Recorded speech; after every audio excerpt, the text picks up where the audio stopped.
This film is brought to you by an absolute army of the greatest craftsmen and artisans that exist in filmmaking today.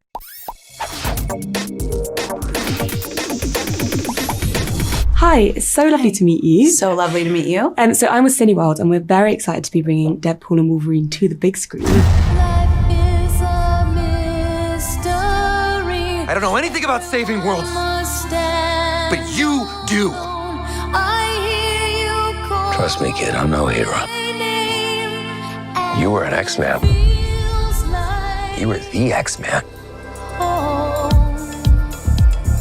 So obviously we're a cinema chain, and some of our fans might know the answer to this question, but for those who don't, what is the role of an executive producer, and how were you involved in the making of Deadpool and Wolverine? So my role as a producer could be different on any film, right? And on a film like this, with a director as experienced as Shawn Levy and two movie stars who are the caretakers of these characters and their legacies, my role is really one of support, right?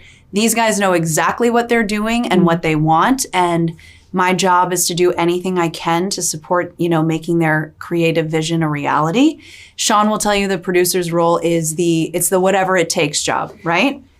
Yeah. Track down the rights to this song. Can you find this? We want to use this prop from this old movie. Can you clear it? It really can be anything. And then my other primary role is to kind of bridge the gap between those guys on set and my fellow producers, Kevin Feige and Louis D'Esposito, who have, come to set, but then are sometimes in Los Angeles. And my job is really to make sure that that entire kind of creative group is really on the same page about every single decision that goes into making this movie. I love that. It kind of sounds like you're like the heart and soul of the film. Oh my God, yes.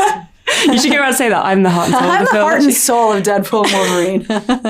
I love that so much. Well, there's a line in this movie that was kind of iconic. It's I'm the one guy who shouldn't have a movie. Mm-hmm. But he's on his third movie now, Deadpool. So why do you think he's actually the perfect character to have a movie? Deadpool is just perfect. First of all, in general, I'm the biggest fan of both of these characters. But I think specifically at this moment right now, there's I don't want to accusations of superhero fatigue and et cetera, but I think the truth is that the appetite for great storytelling is alive and well, and Deadpool is so unique and different, and I think that's the reason he is the perfect guy for right now. I couldn't agree more. It's kind of like a superhero movie, but you feel the heart and the passion, you connect to the character, and you're laughing and then you're crying, and it's everything all at once. I mean, Ryan will tell you that, none of the humor works without the emotion, right? The story has to be grounded in a human element that audiences can relate to. And I think this movie is surprisingly more emotional than anyone can imagine. And I give a lot of credit to the addition of Hugh as Wolverine, but also Shawn Levy as our director. Yeah, 100%. I love that answer. And that's so true, that the human element of, in life we do go from crying to laughing with our friends to walking down the street and doing our jobs, So it's so nice that that's something to connect with in the film.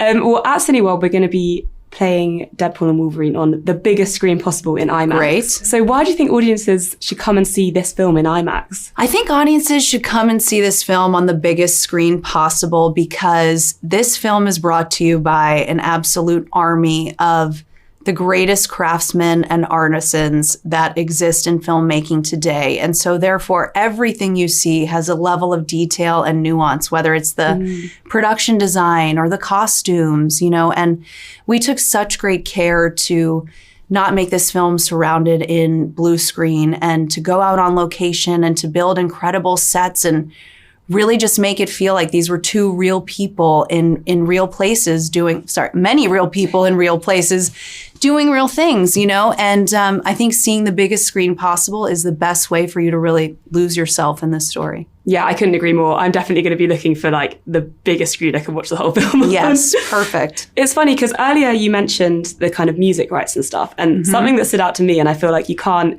think about a Deadpool movie without the iconic soundtrack. There was one moment, which I won't mention the song, so no spoilers here, but it was a 2000s classic, In Time with the Action on Screen. How important was picking the music for Deadpool, and kind of did you have a role on this?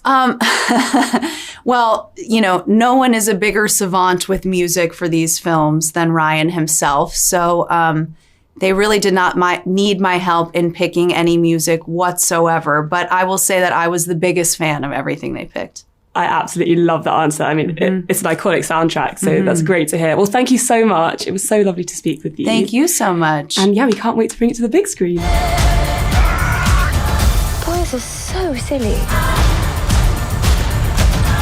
This is what I'm talking about.